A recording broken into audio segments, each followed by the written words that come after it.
Princess, is the economic disparity that exists between black people and white people. For example, we keep hearing about this black middle class. There's no black middle class in America. The word class is a Marxist concept that means ownership of the means of production. So in order for you to be middle class or upper class, you must have some degree of control over the industries that make America the capitalist giant that it is. In other words, you control real estate, you control industry, you control airlines, you control shipping lines, you control factories, you control machinery, you produce and distribute. To be a member of a class, middle class or upper class, to be a bourgeoisie, you have to have the ability to control production. Black people don't own any institutions. So how are we going to control production? We can't. So the term black middle class is the biggest lie that's ever been pushed on the black community. If you look at the group that is labeled white middle class, you will see that they do have control over the means of production. A white middle class person does own real estate, does own businesses, does own multinational corporations. They are majority owners of stock corporations that publicly trade on Wall Street. I'm not talking about minority ownership that black people have. I'm talking about minority ownership. To give you an example of what I mean, Princess, you can take a white person who makes $80,000 a year, upper middle class, and you can take a black person who makes $80,000 a year, upper middle class. Supposedly, on the surface, they look like they equal. But guess what? The black person's $80,000 is in the bank, and that's the only place it's ever going to stay, in the bank. The white person's $80,000 is tied up in investments, real estate, land, industry, multinational corporations, production, and distribution. So even though it looks like they're worth $80,000 and that they're equal to the black person, because their money is tied up into capitalism, okay, just by virtue of that, that $80,000 that the white person has will probably be about $800,000 within 5 years. And that $80,000 that the black person had will be spent up probably on cars, houses, clothes, daycare, and expensive jewelry that they don't need. So there is no equity in America between black people and white people. When we got out of slavery, we owned 1/2 of 1% of all the wealth in this country. When slavery ended, when they passed the 13th Amendment in 1865, approximately 145 years ago, we owned 1/2 of 1% of all the wealth in this country. Here we are. Fast forward to 2011. May 30th, 2011, and guess what? We still only own 1/2 of 1% of all the wealth in this country. The United States was created by rich white property owning men with power and privilege.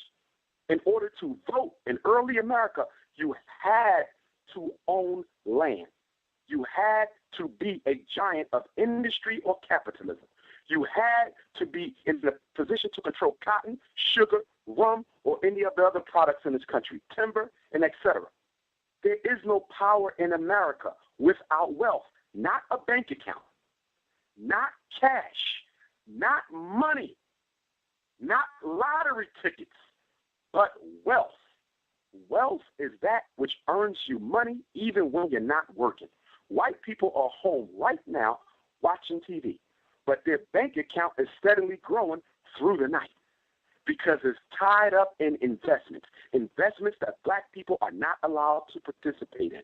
Understand this, Princess, and they never talk about this. The reason why black people cannot catch up to white people, and this brings me to economic racism, banking racism, industrial racism. The reason why black people can't catch up to white people is because they don't give us access to the capital that we need to open the industry to be able to compete with theirs. Let me give you an example. You want to open up a big sneaker company. You want to challenge Nike, and you want to challenge Adidas, and you want to challenge Reebok. Well, guess what? If you want to challenge them, you're going to have to put factories in different countries. You're going to have to come up with a massive multi-million-dollar advertisement campaign. You have to create a distribution network. You got to have planes and you got to have ships. You got to have trucks. You got to have vans so you can fly, float, and mail your sneakers all across the world whenever somebody orders a pair off the internet. So in order for you to be in a position to compete with Nike, you're probably going to need a $50 million loan. There's no bank in America that's going to give you that as a black woman. There's no bank in America that's going to want to give you that as a black woman. Let's say I want to open up a TV station.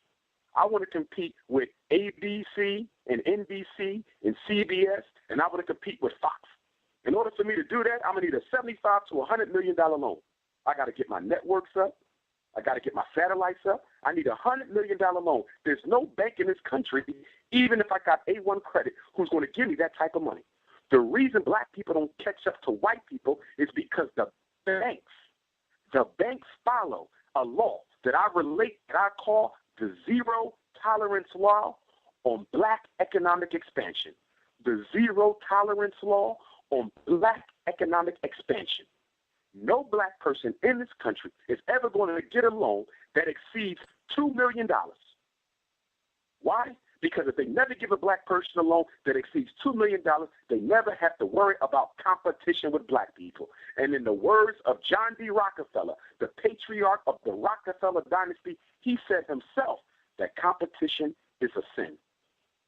Princess, there is no such thing as a free market. When you turn on the news and they give the economic report, they keep talking about how we live in this great free market where anybody can get rich overnight just by using their brain and using their money and by pulling themselves up by the bootstraps.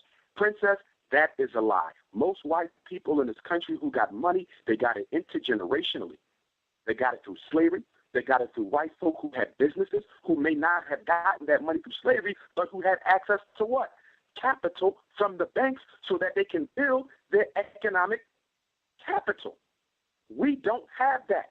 So when a black child is born, he's born broke. When a white child, he had at least put away from great-granddad and grandma and mom and pop. It's not that black people don't want to do better, but in order to do better in a so-called free market economy, in order to do in a so-called free market economy, you got to have access to capital. Now, is there a way around the white banks? Of course there is a way around the white banks, as I wrap this comment up for you. That is for what? Rich white black people. Excuse me, rich white black people. Actually, that was correct. They are rich white black people. But any rich Bill Cosby, your NBA superstars, NL superstars, to create a black savings loan association. Create a black savings and loan association. Bill Cosby could sit on the board. Oprah Winfrey could sit on the board. Bob Johnson could sit on the board. Michael Jordan could sit on the board because it's their money that they're loaning out. They review our proposals, and they put forth an initiative where they deliberately seek to give black people access to the capital that they need to compete with white corporations. That is the way out of this.